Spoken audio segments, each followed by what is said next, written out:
2.2.2 Group 2 Books whose authorship is attributed to writers who have published their work while alive.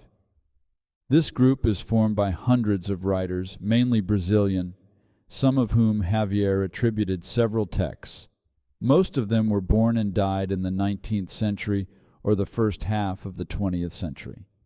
The profiles of these authors are diverse. They were part of different literary movements and professed different religions, or were atheists. They were men and women, white and black. The book Poetry from Beyond the Grave, 1932, the first one psychographed by Javier, is an anthology of 60 poems attributed to 14 authors. New compositions were added throughout the years, and in 1955 the book contained 259 poems attributed to 56 Brazilian and Portuguese poets. Among them are well-known names in Portuguese language literature such as Castro Alves, Olavo Bilac, and Antonio Nobre. Alexandre Carli Rocha, one of the authors of the present essay, studied more closely the poems attributed to 5 of these poets: the Portuguese João de Deus, 1830 to 1896, Antero de Quintal, 1842 to 1891, and Guerra Junqueiro, 1850 to 1923, and the Brazilian Cruz e Souza, 1861 to 1898, and Augusto dos Anjos, 1884 to 1914, aiming to verify whether the characteristics described by critics of the literature were also part of the psychographed verses. Parenthetically, an example of a study used in the research was Amorim de Carvalho's book, in which the critic identified characteristics such as types of symbolization, satire, and caricature, type figures and symbol figures, the bucolic feeling, nostalgia, versification aspects, the style, and stylistic tones, as well as 6 constant features present in Guerra Junqueiro's poems. Using this and other stylistic identification guides, Rocha found that formal and thematic characteristics of the 5 poets' work also appeared in Javier's book. Likewise, other studies have identified evident similarities between in-life and mediumistic works from other attributed authors in the anthology. Some poems present innovations such as spiritist principles, to which many of the poets were oblivious before, as well as the perspective of someone who had already experienced death. These new features, however, were expressed in verses that intentionally recapitulate several characteristics of the works of the alleged authors. According to Rocha, whoever conceived the poems possessed various poetic skills and necessarily knew very well the subtle particularities of each of the poets. A significant part of Javier's work was attributed to Humberto de Campos, a Brazilian writer who died at the height of his popularity. Aiming to investigate the features present in some of Campos's books, Rocha researched 12 of them, 5 of which were Chronicles from Beyond the Grave, 1937, Brazil, the Heart of the World, the Homeland of the Gospel, 1938, New Messages, 1940, Good News, 1941, and News from Beyond the Grave, 1943. Rocha found that several texts in this set presented a relationship with the contents published by Humberto de Campos while he was alive that go beyond the meanings and messages captured from the first reading. Intertexts, i.e., texts referred to or alluded to by another text subsequent to it, were used in 2 ways: direct, in the form of obvious references, or indirect, presented as allusions or subtle paraphrases. Again, this strategy demonstrates a deep knowledge of the attributed author's work, as illustrated below. Example number 1. Excerpt from the mediumistic book Chronicles from Beyond the Grave, 1937. I had the opportunity to claim while there in the living world that if someday I managed to pay off all my debt to the land of Maranhão, and the Lord decided to dive my spirit into the lattes of the flesh, I would want to be born a Paulista or Baiano. Sao Paulo and Bahia were the 2 strong arms that supported me in the ordeal. My debt to both states is sacred and irredeemable. It was from the affectionate bosom of Bahia, the motherland of Brazil, that the cheers of incitement to the fight reached me, and from the generous and plentiful barns of Sao Paulo came most of my bread. Comments. Although Javier wrote something that resembles de Campos's previous work, the source is not identified and is left to the reader. Particularly, it refers to the following excerpt from de Campos's book, Shadows That Suffer, 1934.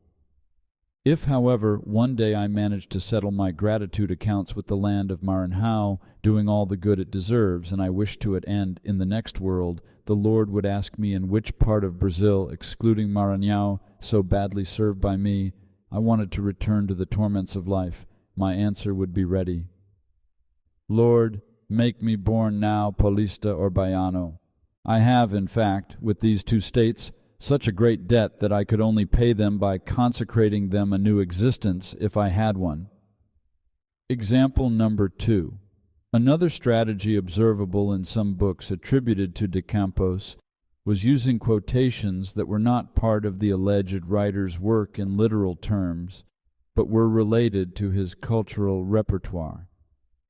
Excerpt from the mediumistic book New Messages, 1940. Renan used to say that the brain burnt by reasoning thirsts for simplicity as the desert thirsts for pure water, and we observed that the science of the world, in its outbursts of unconsciousness, is now reduced to a handful of rubble. Comments. Ernest Renan, 1823 to 1892, was a writer widely cited by de Campos while alive in his books, as illustrated in the book Memoirs, 1933. Man does great things by instinct, as the bird does its trips guided by a mysterious old geography chart that it carries in its brain, says Renan. I had a script inside me which I unconsciously consulted in the hours of sleep. The mediumistic passage from the book New Messages, 1940, especially, is a translation of Ernest Renan's book Souvenirs d'enfance et de jeunesse. Le cerveau brûlé par le raisonnement a soif de simplicité, comme le désert a soif d'eau pure. Surprisingly, among de Campos's personal library, located in São Luís, Maranhão, we can find a copy of Souvenirs d'enfance et de jeunesse, a book that belonged to de Campos. Example number 3. Excerpt from the mediumistic book Good News, 1941, once again quoting Ernest Renan. All historians of the origins of Christianity stop the pen, amazed at the deep faith of the first disciples who dispersed throughout the desert of the great cities to preach good news, and, observing trust serene of all the martyrs who have sacrificed themselves in the infinite wake of time for idea of Jesus, they ask astonished, like Ernest Renan in one of his works, where is the wise of the earth who has already given the world as much joy as the affectionate Mary of Magdala? Comments. Ernest Renan's sentence can be found in his book Les Apôtres, où est le sage qui a donné au monde autant de joie que la possédait Marie de Magdala.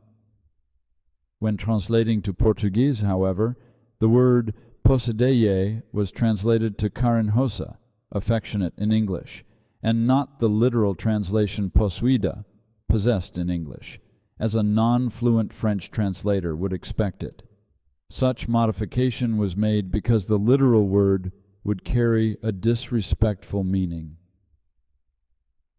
Note that, in this sense, the alleged author of these passages was able to translate from French and understand and correctly use the words in a specific context, as was the case with de Campos. Example number 4.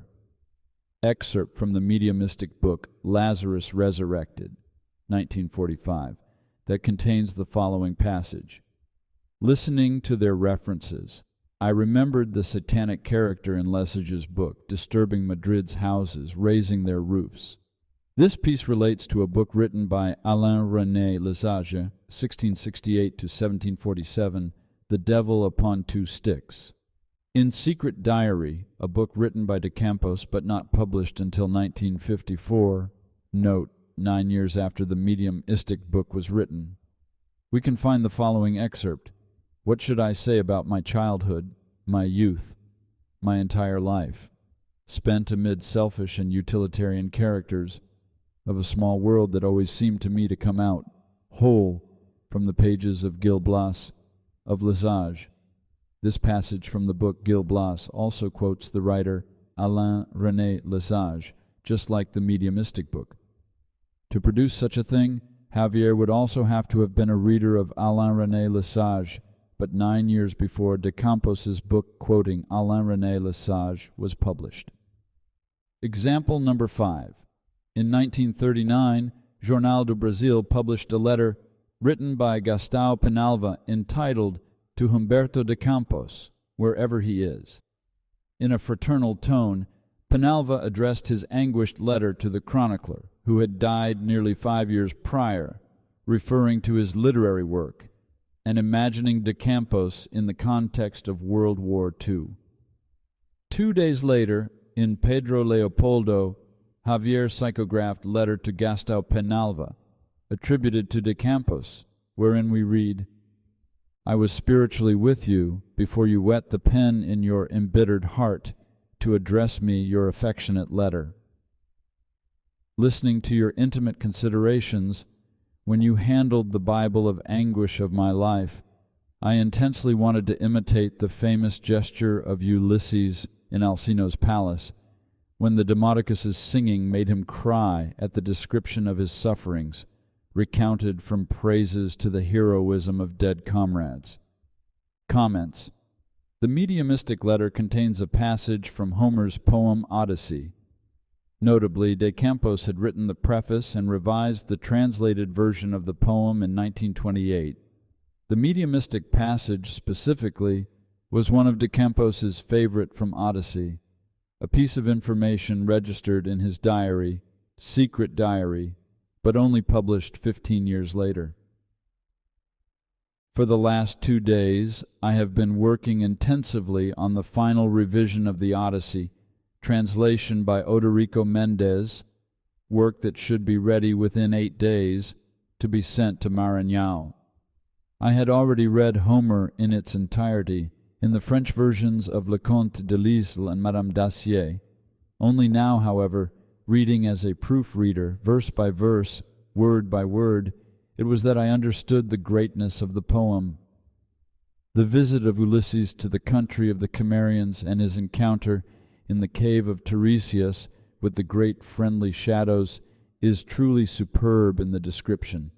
How superb it appears in the Brazilian translation, the banquet in Alcino's palace, and the heroic song of Demodocus, and in particular the appearance of Helena at the moment when Menelaus receives Telemachus, who is wandering in search of his father. Example number 6, excerpt from a letter attributed to de Campos written to his mother, May 1st, 1936. Today, Mommy, open comment. A. Even as an adult, de Campos called his mom, Mommy, close comment. I am not writing to you from that den. Open comment. B. De Campos would use the word den to refer to the room in his house where he worked, close comment, full of wise books. Open comment. C. The original room where de Campos worked when alive had 4 walls full of books. Close comment, where your son, poor and ill, watched the specters of human enigmas pass by, next to the lamp that little by little devoured his eyes in the silence of the night. The hand that serves me as a penholder is the tired hand of an impoverished man who worked all day looking for the bitter and daily bread of those who struggle and suffer. Open comment D.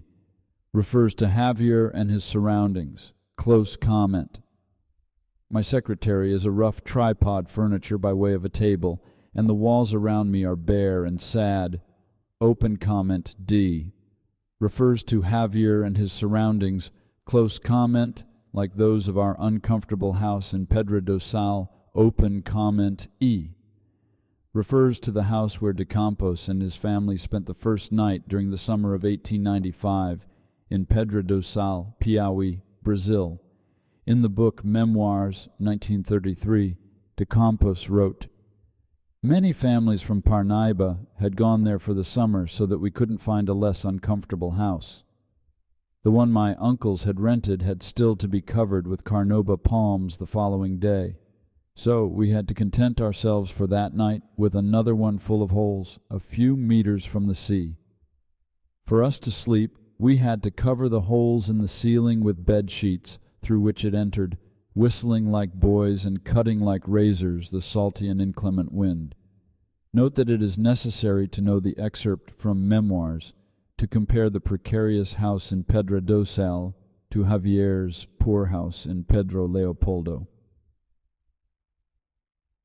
Close comment. The unlined roof lets through the mournful wind of the night, and from this humble backwater, where poverty hides exhausted and discouraged, I write to you with no insomnia or fatigue. Open comment F.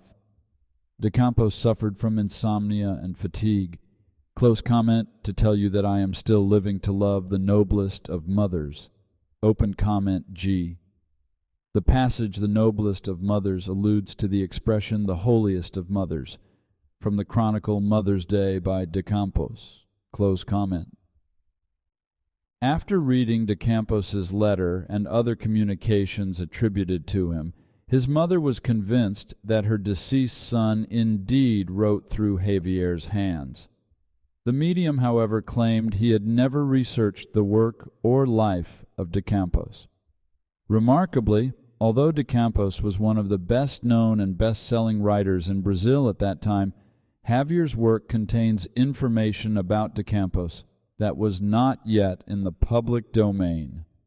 Unfortunately, fate played a cruel trick on Javier, and the books attributed to De Campos escalated in an intensity not predicted by the medium, yielding him and the publisher a lawsuit in 1944.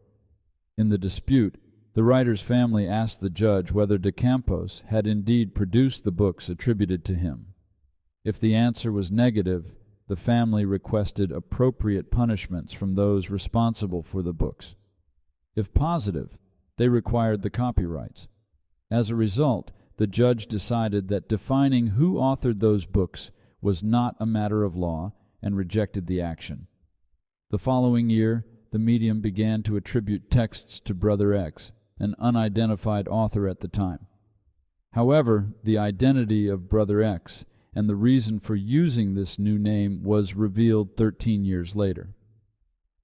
De Campos himself adopted that pseudonym to avoid further legal issues to Javier. In the book Lazarus Resurrected, 1945, for example, the first one signed by Brother X, there are several veiled references to De Campos and the psychographies attributed to him, as well as the 1944 lawsuit. Remarkably, the book presents a game of literary allusions, a kind of puzzle whose intelligibility depends on studying data related to De Campos. Other books by Javier, such as Talking to Earth, 1951, which gathers texts attributed to dozens of writers and politicians, have not yet been analyzed regarding their authorial construction. Investigating the intertextual relationship between the work and life of the authors to whom the texts are attributed could shed some light on the structure of these authorships.